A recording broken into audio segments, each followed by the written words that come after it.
আমার মায়েরা বোনেরা, স্বামী কি জিনিস, স্বামী কি জিনিস সেই দিন বুঝতে পারবেন যেদিন স্বামী আপনার পৃথিবী ছেড়ে চলে যাবে। বাপের বাড়িতেও ঠাঁই নেই, ছেলের ঘরেও আশ্রয় নেই, মেয়ের ঘরেও জায়গা নেই, স্বামীর বাড়িটাই হলো তোমার বাড়ি। মনে রেখো, স্বামীকে গালি দিয়ে, স্বামীকে অপমান করে তুমি শান্তি থাকতে পারবে না। শুনে নিন, একজন পুরুষ 4 জনকে খুশি করলে জান্নাতি। হে পুরুষ, তুমি তোমার রব আল্লাহকে খুশি করো, অর্থাৎ কোরআন মোতাবেক জীবনযাপন করো। 2 নাম্বার, হে পুরুষ, তুমি তোমার নবীকে খুশি করো, হাদিস মোতাবেক জীবনযাপন করো। 3 নাম্বার, পুরুষ, তুমি তোমার জন্মদাতা বাপকে খুশি করো। 4 নাম্বার, পুরুষ, পেটে ধরা মাকে খুশি করো। এই 4 জনকে যদি খুশি করতে পারে কোনো পুরুষ, সে জান্নাতি। আর একজন নারী 3 জনকে খুশি করলে জান্নাতি। হে নারী, তুমি তোমার রব আল্লাহকে খুশি করো। হে নারী, তুমি তোমার নবীকে খুশি করো, নবীর হাদিস মোতাবেক জীবনযাপন করো। 3 নাম্বার, হে নারী, তুমি তোমার স্বামীকে খুশি করো। কোন হকের উপরে কোন স্বামী যদি তার স্ত্রীর উপরে নারাজ থাকে, আল্লাহ নারাজ হয়ে যাবে। মা বোনেরা বলে যাচ্ছি, শুনে নিন। নবীজি বললেন, কয়েক শ্রেণীর নারী হলো জাহান্নামী, নামাজ পড়ে রোজা রেখে কোরআন পড়ে জাহান্নামে যাবে। কয়েক শ্রেণীর নারী কে কে? 1 নাম্বার, ওই নারী পড়ে রোজা রাখে, হজও করেছে, কিন্তু স্বামীর সঙ্গে যখন কথা বলে মেজাজ দিয়ে কথা বলে, ওই নারী নামাজ রোজা ইবাদত কবুল হবে না।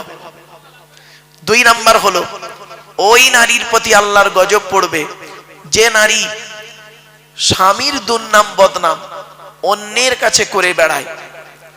3 নাম্বার হলো, ওই নারী যে নারী স্বামী থাকতে অন্য পুরুষের সঙ্গে পরকীয়ায় লিপ্ত হয়। 4 নাম্বার হলো, ওই নারী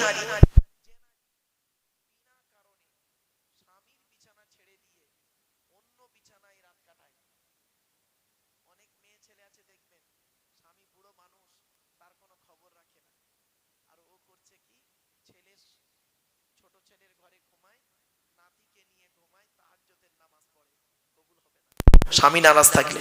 5 নাম্বার, ওই নারী যে নারী তার স্বামীর পরিবারের সঙ্গে খারাপ আচরণ করে। স্বামীর পরিবারকে, স্বামীর বাপ, স্বামীর মা, স্বামীর ভাই, স্বামীর বোন। মা বোনদের বলে যাচ্ছি, খবরদার। অনেক মেয়ে ছেলে আছে দেখবেন স্বামীকে খুব ভালোবাসে, স্বামীর বাপ ভাইয়ের দেখতে পারে না, স্বামীর মানে ভাই বোনকে দেখতে পারে না। ওর বাপ ভাই এলে দেখবেন আদর আপ্যায়ন খুব হয়, আর স্বামীর বাপ ভাই এলে কোনো গুরুত্ব থাকে না। ওই নারী হলো জাহান্নামী নারী। 6 নাম্বার হলো, ওই নারীর প্রতি আল্লাহর গজব, জাহান্নামী নারী যে নারী তার স্বামীকে বলে, তোমার সঙ্গে বিয়ে হয়ে আমার জীবন নষ্ট হয়ে গেছে, আমার মতো মেয়ে বলে তুমি বেঁচে গেলে, অন্য কেউ হলে বুঝতে পারতে। ওই নারীর প্রতি আল্লাহর গজব। বাপেরা বাড়িতে গিয়ে ভাববেন, আমার মা বোনরা এই জিনিস থেকে সরে থাকুন। নারীদের সম্পর্কে বলে গেলাম, শুধু তাই নয়, অনুরোধ করে বলে যাচ্ছি, এই কথাগুলো মূল্যায়ন করুন। তাই 1 নাম্বার, নবী বললেন, কিয়ামতের মাঠে তোমাকে প্রশ্ন করা হবে, স্বামী হিসাবে কতটা দায়িত্ব পালন করেছো, স্ত্রীর কতটা হক আদায় করেছো। শুনে রেখে দিন, স্ত্রীর পিতামাতার গালি দেওয়া হারাম। স্ত্রীর পিতামাতাকে, শ্বশুর শাশুড়ির গালি দেওয়া হারাম। এই কোরআনে আছে 250 রকমের হারাম। কত কত কত? 250 রকমের হারাম আছে, আর 250 রকমের হালাল আছে। তার মধ্যে একটা হারাম কি জানেন? স্ত্রীর পিতামাতার গালি দেওয়া। অনেক সময় কি করেছেন আপনি, মনে আছে? ঈদের দিনে স্ত্রী খাবার তৈরি করতে একটু দেরি করে ফেলেছে বেচারা, আপনি করলেন কি, তাকে ঈদের দিনে মা মাসি তুলে গালাগালি করলেন, মরা বাপটাকে কবর থেকে তুলে আনলেন, মরা মাটাকে কবর থেকে তুলে আনলেন, এনে আপনি গোসল করে নতুন জামা কাপড় পরে আতর সুরমা মেখে ঈদের নামাজ পড়ে ইমাম সাহেবের বুকে বুকে মিলছেন। হ্যাঁ, আপনি ভাবলেন আপনার ঈদের নামাজ কবুল হয়ে গেছে। এত সোজা নয়, এত সোজা নয়। বাড়ি থেকে ভাববেন। এরপরে নবীজি বললেন, তোমরা তোমাদের স্ত্রীদের হক আদায় করো। তুমি নামাজ পড়বে, স্ত্রীকে নামাজের তাকিদ দেবে, স্ত্রীকে রাতের বেলা ঘুম থেকে তুলবে। ছোট্ট একটা উদাহরণ দিচ্ছি, আপনাদের এখানে গ্রামে যে মসজিদ আছে, ফজরের নামাজে কম লোক হয় না বেশি লোক হয়? বলুন না, বলুন। কম হয়। দেখবেন এই জলসা কমিটি পেরে যাবে, কালকেই ফজরের নামাজে লোক ভর্তি হয়ে যাবে। এই জলসা কমিটি পারবে একটা কাজ করলে, বলবো জলসা কমিটির লোকেরা যদি বলে মাইকে যে আজ থেকে ফজরের নামাজ পড়ার জন্য যদি কোনো স্ত্রী তার স্বামীকে ফজরের নামাজে যদি তুলে না দেয়, ওই স্বামী যদি দ্বিতীয় কোনো মেয়েকে বিয়ে করে, সমস্ত বিয়ে খরচা জলসা কমিটি দেবে।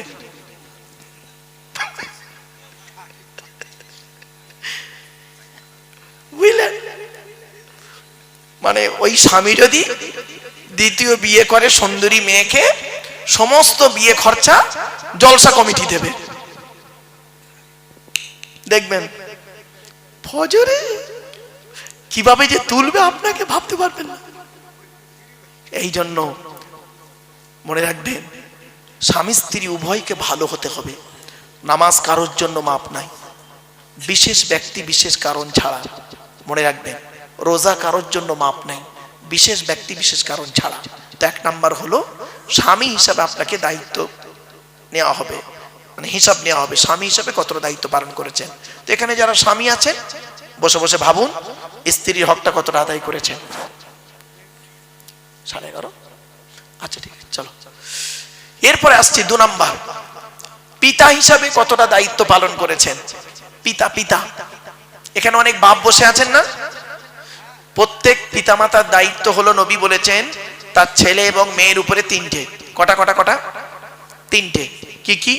1 নাম্বার নবী বলেছেন সুন্দর সুন্দর নাম রাখতে হবে ছেলে মেয়ে জন্মগ্রহণ করলে। 2 নাম্বার নবী বলেছেন ছেলে মেয়ে যখন কথাবার্তা বলতে শিখবে, তাকে লেখাপড়া শেখাবে, কোরআনের শিক্ষা দেবে।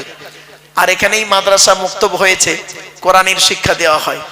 3 নম্বরে বলা হয়েছে কি, যে 3 নম্বরে হচ্ছে ছেলে মেয়ে যখন প্রাপ্তবয়স্ক হয়ে যাবে, যৌবন তাদের যখন ফুটবে, পাত্র পাত্রী দেখে তাদের তাড়াতাড়ি বিয়ের ব্যবস্থা করবে। এখানে অনেক বাম্মা বসে আছেন যারা ছেলে বড় হয়েছে, মেয়ে বড় হয়ে গেছে, বিয়ের প্রয়োজন, বাম্মা বিয়ে দিচ্ছে না। সেই ছেলে মেয়ে যদি ব্যভিচার করে, আর ওই পাপের বোঝা ওই ছেলে মেয়ের বাম্মাদের ঘাড়ে পড়বে। কি ভাবলেন? এই জন্য এই যুবক ছেলেরা, ভালোবেসে বিয়ে করা ভালো নয়, বিয়ে করে ভালোবাসা ভালো। ভালোবেসে বিয়ে করা ভালো নয়, বিয়ে করে ভালোবাসা ভালো। একটা হালাল একটা হারাম, তুমিই ঠিক করো কোনটা করবে। শুধু তাই নয়, বিয়ে করলে আল্লাহ খুশি হয়, শয়তান নারাজ হয়। আর জেনা করলে শয়তান খুশি হয়, আল্লাহ নারাজ হয়। তুমি সিদ্ধান্ত নাও কাকে খুশি করতে চাও।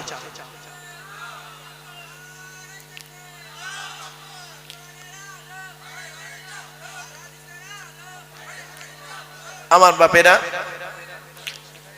আলহামদুলিল্লাহ, যে বক্তার অপেক্ষায় আপনারা ছিলেন তিনি এসে গেছেন। তার জ্ঞানগর্ভ বক্তব্য আপনারা শুনবেন। আমি আপনাদের কাছে আর কয়েক মিনিট কথা বলবো বাবা, আর কয়েক মিনিটের মধ্যেই তিনি চলে আসবেন। এই 10টা কথা টপ টপ করে শুনে নেন। 1 নাম্বার হলো স্বামী হিসাবে, 2 নাম্বার হলো পিতা হিসাবে, 3 নাম্বার হলো ছেলে হিসাবে পিতামাতার কতটা হক আদায় করেছেন। এখানে বসে বসে ভাবুন, বাপের নামে দান খয়রাত করেননি, বাপের নামে কোনোদিন ফকির খাওয়াননি, বাপের রেখে যাওয়া সম্পত্তি জলকর ভোগ করছেন, বাপের কবরটা জিয়ারাত করেননি। নবীজি বলেছেন জুম্মার দিনে যদি কোনো ছেলে তার বাপ আর মায়ের কবরটা জিয়ারাত করে, ছেলের দুয়ার ওসিলায় বাম্মার কবরটাকে আল্লাহ পাক আলোয় আলোকিত করে দেয়।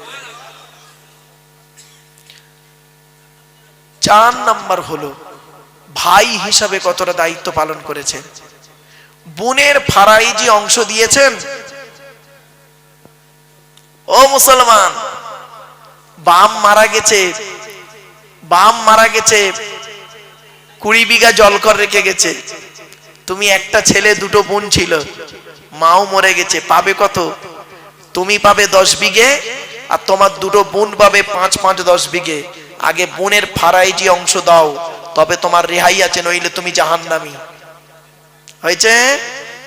তুমি নামাজ পড়ো, রোজা রাখো, ভাই হিসাবে তোমাকে ধরা হবে কতটা দায়িত্ব পালন করেছিলেন। 5 নাম্বার হলো চাচা হিসাবে কতটা দায়িত্ব পালন করেছো। চাচা, এখানে অনেক চাচা দাঁড়িয়ে বসে আছে, বাপ মারা গেছে, চাচা বেঁচে ছিলে, তুমি ভাইপোদের প্রতি লক্ষ্য রেখে রাখতে না, আরো ভাইপোদের মেরে খাবার ধান্দা করেছো। 6 নাম্বারটা খুব ইম্পর্টেন্ট, খুব ইম্পর্টেন্ট, খুব ইম্পর্টেন্ট। 6 নাম্বারটা কে জানেন? বোনাই হিসাবে ধরা হবে। বোনাই, আপনারা কি বলেন? বোনাই বলেন না দুলা ভাই বলেন? কোনটা? এই বোনাইরা কবরে ঢোক, বোনাইদের ধরবে। শালির সঙ্গে ইয়ারকি মারা, শালির হাত ধরে জলসায় গিয়ে ফুচকা খায়, খেয়ে দেবা গালে, কবরে ঢোক। বোনাইদেরকে আল্লাহ ধরবে কিয়ামতের মাঠে। শালির সঙ্গে কিরূপ আচরণ করেছিলিস, কি ভাবছেন? কোরআনে আল্লাহ বলছেন, আয়াহসাবুল ইনসানু আন ইউতরাকা সুদা, মানুষ কি মনে করে আমি আল্লাহ তাকে এমনি এমনি ছেড়ে দেব, তাকে হিসাব কিতাব না নিয়ে, কৈফিয়াত না নিয়ে? শুনে নিন, এর সঙ্গে আরেকজন আছে, আরেকজন আছে, কে জানেন?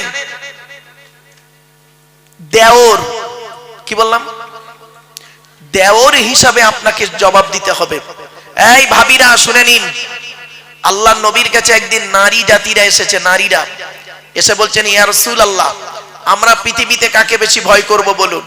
আল্লাহ নবী বললেন, এই পৃথিবীতে তোমরা মৃত্যুকে ভয় করো? বলছে হ্যাঁ। বলছে তেমনি দেওরকে ভয় করো। দেওর, দেওর হলো মৃত্যুর সমতুল্য। অনেক ভাবি আছে দেখবেন দেওরদের সঙ্গে ইয়ার কি করে, কঠিন পাপ হবে। চলো 7 নাম্বার, খালু হিসাবে আপনাকে ধরা হবে কিয়ামতের মাঠে। খালু। আর এর সঙ্গে আরেকজন আছে ফুপুর বর, জামাই বাবু, তাই বলেন তো নাকি? 8 নাম্বারটা খুব ইম্পর্টেন্ট, খুব ইম্পর্টেন্ট। 8 নাম্বারটা কে জানেন? 8 নাম্বারটা হলো মামা হিসাবে আপনাকে ধরা হবে।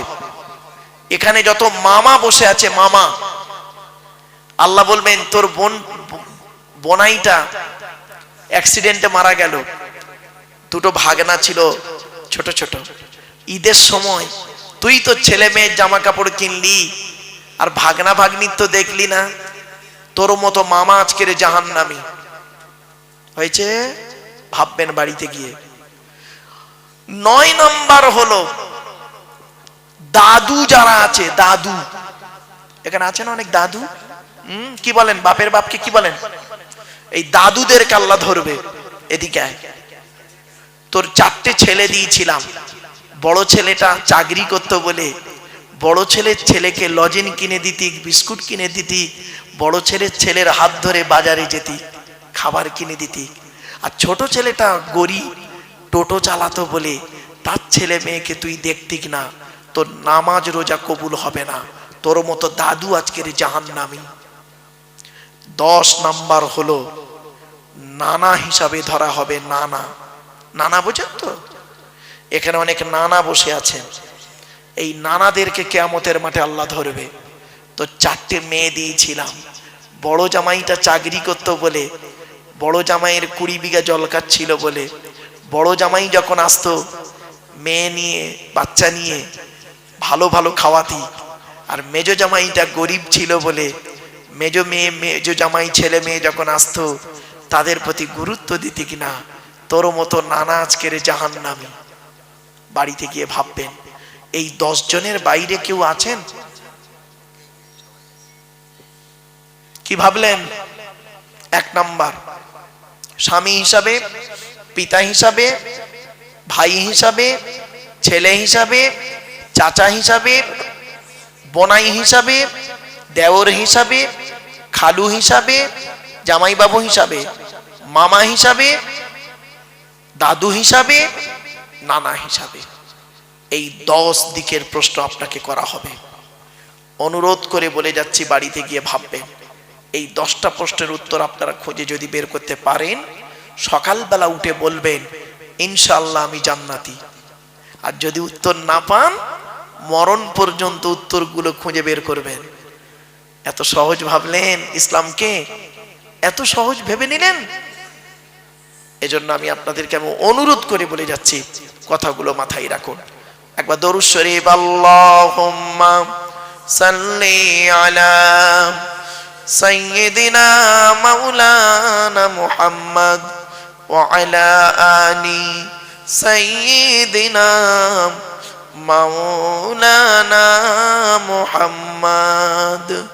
বাপেরা, আল্লাহর পরিচয় 4টে বলেছি, নবীদের পরিচয় 3টে বলেছি। লাস্ট আলোচনা, আমাদের পরিচয় হলো মাত্র 2টো। কটা কটা কটা? 2টো। কি কি? আল্লাহ কোরআনে বলছেন, ওমাই ইউমিন বিল্লাহি ওয়া ইয়ামাল সালিহা। আল্লাহ বললেন 100% তোরা ঈমান আন আল্লাহর উপরে। আমাদের বিশ্বাসটা 100% আনবো কার উপরে? আল্লাহর উপরে। খেতে গেলে আল্লাহর নাম, শুতে গেলে আল্লাহর নাম, সব সময় আল্লাহকে সাথে রাখবেন। মনে রাখবেন, এই পৃথিবীতে আপনার স্ত্রী, ছেলে মেয়ে, ভাই বোন, বন্ধু বান্ধব কেউ আপনার আপন নয়। আল্লাহই হলো আপনার আপন। ঠিক না বেঠিক? আর আপনার রসুল আপনার আপন, বাকি সব পরগবা। মরে গেলে সব শেষ, মনে রাখবেন। তাই 1 নাম্বার হলো 100% আপনি আল্লাহকে বিশ্বাস করুন, ভরসা করবেন আল্লাহর উপরে, পৃথিবীর কোনো ব্যক্তি বস্তুর উপরে নয়। আল্লাহ পাক কোরআনে বলেছেন, ইজা আযামতা ফাতাওয়াক্কাল আলাল্লাহ। তুমি যখন কোনো কাজ করতে যাবে, পৃথিবীর কোনো ব্যক্তি বস্তুর উপরে ভরসা করবে না। ফাতাওয়াক্কাল আলাল্লাহ, একমাত্র আল্লাহর উপরে ভরসা করবে। ইন্নাল্লাহা ইউহিব্বুল মুতাওয়াক্কিলিন। যারা আল্লাহর উপরে ভরসা করে কাজে নামে, আমি আল্লাহ তাদের অত্যন্ত ভালোবাসি। জোরে বলো। একটা ছোট্ট উদাহরণ দিচ্ছি। একটাই রাস্তা। কটা রাস্তা? একটাই রাস্তা, 2টো দল গেল। একটাই রাস্তা, 2টো দল গেল। প্রথম দলটা রাস্তাটা পার হয়ে গেল, আর দ্বিতীয় দলটা রাস্তায় ডুবে মরে গেল। রাস্তাটার নাম ছিল নদীর মাঝখান। দল দুটোর নাম হলো মুসা নবীর দল, ফেরাউনের দল। মুসা নবীর ভরসাটা রাস্তার উপরে ছিল না, ভরসা ছিল আল্লাহর উপর, পার হয়ে গেল। আর ফেরাউনের ভরসাটা আল্লাহর উপরে ছিল না, রাস্তার উপরে ছিল, সৈন্যদের উপরে ছিল। বেটা ডুবে মরে গেল। বাড়িতে গিয়ে ভাববেন, ভরসাটা আল্লাহর উপরে, ব্যক্তি বস্তুর উপরে নয়। ভরসাটা আল্লাহর উপর রাখুন। এই জলসা কমিটি, জলসা যখনই দেবেন, ভরসা রাখবেন আল্লাহর উপরে। কার মাধ্যমে কোথায় কি হবে আল্লাহ পাক ঠিক করে রেখেছেন। ঠিক না বেঠিক? অনুরোধ করে বলে যাচ্ছি। 2 নাম্বার আল্লাহ বললেন, ওয়ায়ামাল সালিহা। পৃথিবীতে যতদিন বাঁচবে ভালো ভালো কাজগুলো করবে। লোকের গোঁজা মেরে মেরে বেড়াও না, ভালো ভালো কাজগুলো করবে। মানুষের উপকার করতে না পারলে ক্ষতি করতে যেও না। আল্লাহ ছাড় দেয়, ছেড়ে দেয় না। আল্লাহ ছাড় দেয়, ছেড়ে দেয় না। কথাটা মাথায় রাখুন।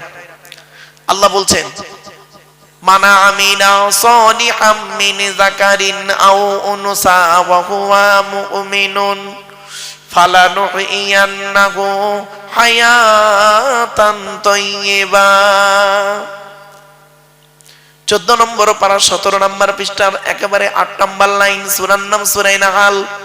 আল্লাহ বলেন, যে ব্যক্তি 100% আল্লাহকে বিশ্বাস করবে, ভালো ভালো কাজগুলো করবে, বেটা ছেলে হোক আর মেয়ে ছেলে হোক, ওয়া হুয়া মুমিন, সে হবে মুমিন। ফালানুহইয়ান্নাহু হায়াতান তাইয়্যিবা। পৃথিবীতে আল্লাহ পাক রব্বুল আলামিন শান্তি সম্মানের সহিত জীবন যাপন করাবে। 100% ঈমান আনুন আর ভালো কাজ করুন। এইরকম একজন লোকের নাম বলে যাচ্ছি। ফুরফুরার জমিনে ছিলেন একেবারে শেষবারে বিদায় নিলেন আমাদের কাছ থেকে মুফতি আজম মেজলা হুজুর পীর কেবলা রহমাতুল্লাহ আলাইহি। কি ভাবলেন? খুব বড় আল্লাহর ওলি ছিলেন, খুব বড় আলেম ছিলেন।